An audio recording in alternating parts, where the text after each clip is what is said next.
Sorry about that. We needed some nutrition before we started this video.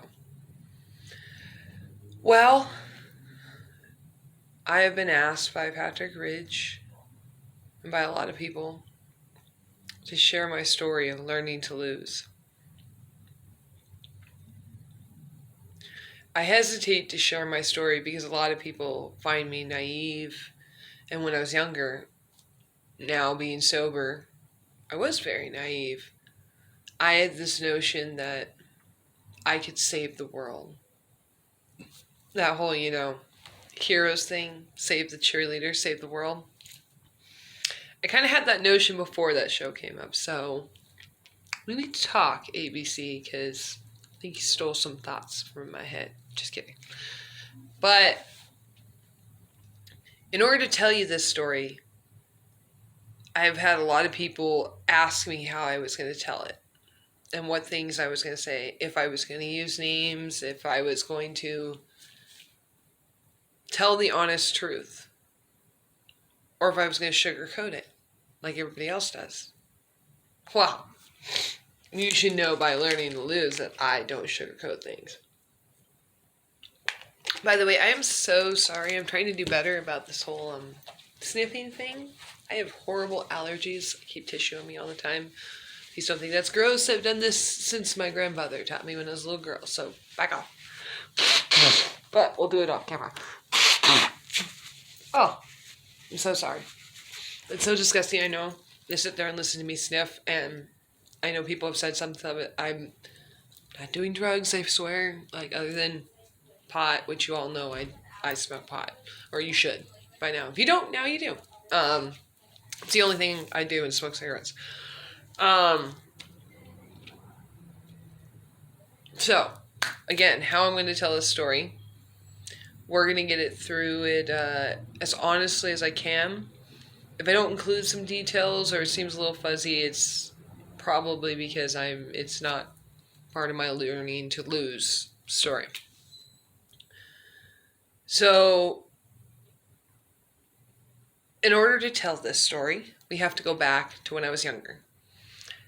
And I met an old classmate of mine named Joe Myson. Joe Myson was an Australian British man, had beautiful blue eyes, and I had a huge crush on him in high school. I mean, huge. Every time his accent came out, I was just like, ee, and little hearts and doves would fly everywhere. As most of my luck during that time came out, he was, of course, married. I was bisexual and bisexual. Sorry. Didn't mean to make that in the past tense.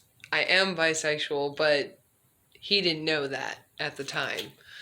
So when he found out, him and his wife decided they were going to have me hang out with them, have some fun here and there, which I'm sure you can interpret as you will. And it was great, Elle was there, my buddy Elle. Elle was as dark as I think black men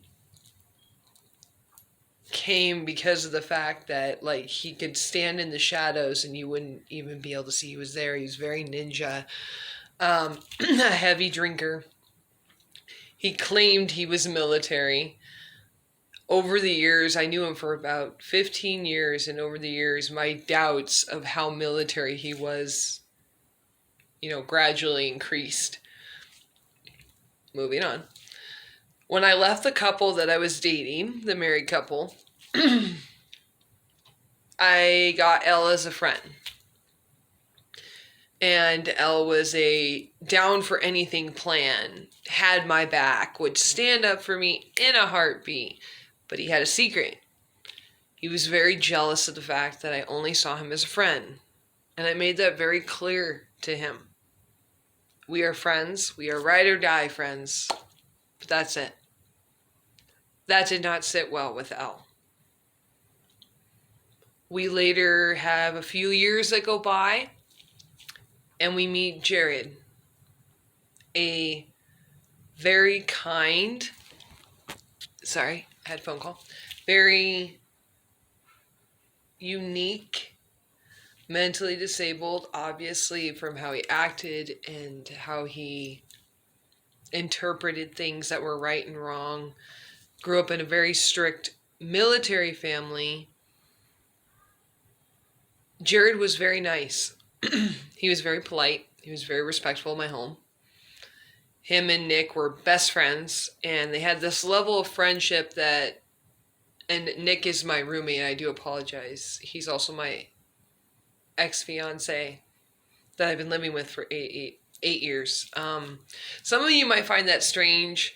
Just as a side note, I do apologize. I keep putting side notes in the story, but Nicholas and me have had 8 years of living together within our relationship and after our relationship, and we've also been best friends since high school. So we quite literally just put our stuff on the table, got over it, and respect each other's own individuals' lives now. It really is one of the most cherished friendships I have, just for info. Anyways, Jared and Nick had this level of friendship that I didn't quite understand. It was very close. Nothing that was too weird, but just they had very similar interests and were hanging out all the time. So me and Jared started connecting on things that would annoy him about Nicholas. And me being the ex, it's always fun to sometimes indulge. And I know that sounds wrong, but I indulged in talking shit about my ex because I never got to when I was with him or afterwards. Everybody was his friend, and I couldn't say anything lest I offend somebody. And it felt relieving to do that. So Jared offered that to me, and we started talking. We started conversing about things that bothered us about Nick. We started conversing about conspiracies. There was a lot of topics that we were really into talking, and we became good friends. And then we started drinking together. Heavily. Jared was proud that he could keep up with me with drinking. And I know I'm saying "and" a lot. I'm trying to pick my words very wisely. I do apologize. I'm going to try and stop. But Jared had this mask on that made it appear we were best buddies. We were drinking buddies. We could drink gallons. And I mean gallons. And just keep going. It wasn't flattering. It wasn't sexy. It wasn't a friendship. It was quite literally a sinking into a hole of alcohol until you buried yourself. That's what it was. And one night, I'm sorry about the "as" again. It's a habit. Jared decided to do cocaine with Elle and one of my buddies, Austin. He was one of our homies that was very young. He was only about 18, 19. But he was, 18 in my house. If you're 18, you are allowed to make your own decisions. It's my house. Of course, I will watch over you and make sure you're okay. I'm not going to, leave you in a corner and let you overdose or something. But, you're 18. You are responsible for your own decisions. I'm not going to take responsibility for your decisions. I'm not that type of person. Elle and Austin, as well as Jared, got all together, got all hyped up on coke, and decided, because they were all angry that they couldn't land in bed with me, that I didn't see them that way, that they all decided they should do something about it. And that something was going to be to hurt me, to rape me. Elle, I do not think, would have ever that capability. I do believe he ranted and raved about it. I believe Austin ranted and raved about it and then chickened out. And I think Jared was the only one that had the, ability to do that. So he did it. And he got me really drunk, as well as decided he was going to